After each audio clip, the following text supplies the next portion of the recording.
Hello everyone! Ngayon ay tuturuan ko kayo kung paano mag-multiply ng 3-digit numbers sa 2-digit numbers. So, for example, number 1, 315 times 24. So, first, ang gagawin natin, ito nasa baba, itong 24, itong 4, imumultiply natin dito sa 5. So, itong unahan nitong nasa baba, dito sa unahan ng nasa taas. So, 4 times 5, ang sagot natin ay 20. So, yung 0, dito natin ilalagay. And then, yung 2, dito sa taas ni 1. Yan. And then, ang sunod na step, ito uling 4, imumultiply natin dito sa kasunod ni 5. So, dito. So, 4 times 1. Yan. So, 4 times 1, ang sagot natin ay 4. Then, plus 2. Ang sagot ay 6. And then, 4. Ito ng 4. And then, itong nasa dulo na. Hanggang sa maubos yung number. So, 4 times 3. So, ito 4 times 3. So, 4 times 3, ang sagot natin ay 12. And then, kapag tapos na tayo dito naman tayo sa pangalawa. So, 2 times 5. So, ito namang nasa taas. Ito. Yan. So, from right, papunta sa left. So, 2 times 5, 10. Dito natin ilalagay yung 0. Okay? So, dito. And then, i-carry natin yung 1. So, dito. So, itong 2, wala na to. So, 1 na. So, 2 times 1 plus 1, ang sagot ay 3. So, again, 2 times 1, 2. And then, i-add natin siya dun sa carry natin, which is si 1. So, 2 times 1, 2 plus 1, ang sagot natin ay 3. Next, 2 times 3, ang sagot natin ay 6. And then, after nito, i-add na natin. So, bring down lang natin si 0. And then, 6 plus 0, 6. 2 plus 3 ay 5. Then, 1 plus 6 ay 7. So, ang sagot natin sa 315 times 24 ay 7,560. Number 2, 516 times 34. So, again, dito tayo magsisimula sa kanan. At dito sa kanan din ng nasa taas. So, 4 times 6, ang sagot natin ay 24. So, si 2, dito natin ilalagay, i-carry natin, and then si 4 dito sa baba. So, 24. So, kapag ganun yung sagot, kailangan nating ilagay sa taas ng katabi yung isang number. So, kung tapos na tayo dito naman tayo. So, 4 times 1, ang sagot natin ay 4. Then, add natin dito sa carry. So, 4 plus 2, ang sagot natin ay 6. So, lagay natin dito si 6. And then, 4 times 5, ang sagot natin ay 20. So, dahil wala nang kasunod si 5, so, lagay na natin si 20 dito. So, tapos na tayo kay 4, dito naman tayo kay 3.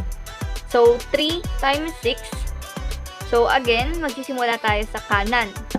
Kung tapos na yun dito na tayo sa 3, then dito sa 6 tayo mag-start. So, 3 times 6, ang sagot natin ay 18. So, si 8 dito, then carry natin si 1. So, again, wala na si 2. Then, 3 times 1, 3, plus 1, 4. Then, 3 times 5, ang sagot natin ay 15. And then, after nito, add na natin. So, bring down si 4. 6 plus 8, 14. So, carry si 1. So, 4 plus 1, ang sagot natin ay 5.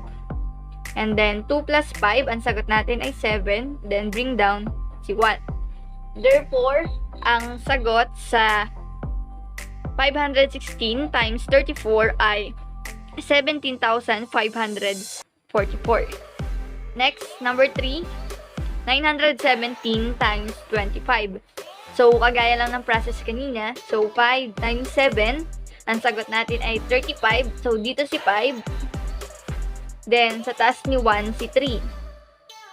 Then, 5 times 1, ang sagot natin ay 5 plus 3. Ang sagot natin ay 8. Then, 5 times 9, ang sagot natin ay 45. So, 45. So, lagay na natin 45. And then, 2 times 7, ang sagot ay 14. So, si 4 dito. And then, si 1 dito. So, kapag pangalawang number na yung sinasagutan natin, so, doon natin ilalagay. So, dito, mag-iipod tayo ng isa. So, 2 times 7, 14. So, 4 dito, carry si 1. Then, 2 times 1, 2, plus 1, 3. So, dito na natin ilalagay si 3. 2 times 9, ang sagot natin ay 18. So, after nito, add na natin. So, bring down si 5. So, 8 plus 4, ang sagot natin ay 12. So, 2. Then, sa taas si 1. So, 5 plus 3, ang sagot natin ay 8 plus 1, 9. Then, 8 plus 4, ang sagot ay 12. So, dito si 2, carry si 1. So, 1 plus 1, 2.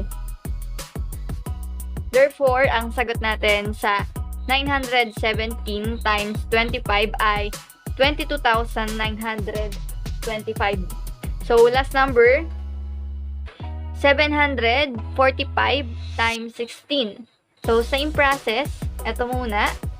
So, 5 times 6. Ang sagot natin ay 30. So, dito si 0. So, dito si 0. Dito si 3. Sa taas ni 4. 6 times 4, 24. Then, add natin sa dito sa nasa taas. So, 24 plus 3. Ang sagot natin ay 27. So, si 7 dito. And then, si 2 dito.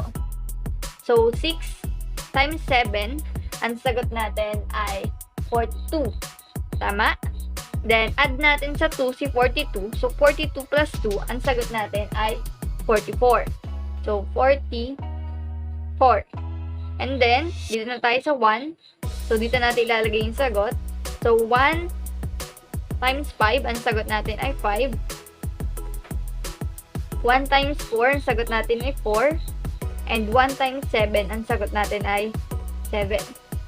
So, add na natin. Bring down 0. 7 plus 5, 12. So, sa taas si 1. So, 4 plus 4, 8 plus 1, 9. Then, 7 plus 4, ang sagot natin ay 11. Therefore, ang sagot sa 745 times 16 ay 11,920. So, again, para mabilis tayong makapagsagot ng ganito, kailangan sa ulo natin yung multiplication table at marunong tayong mag-add ng mga numbers. Thank you!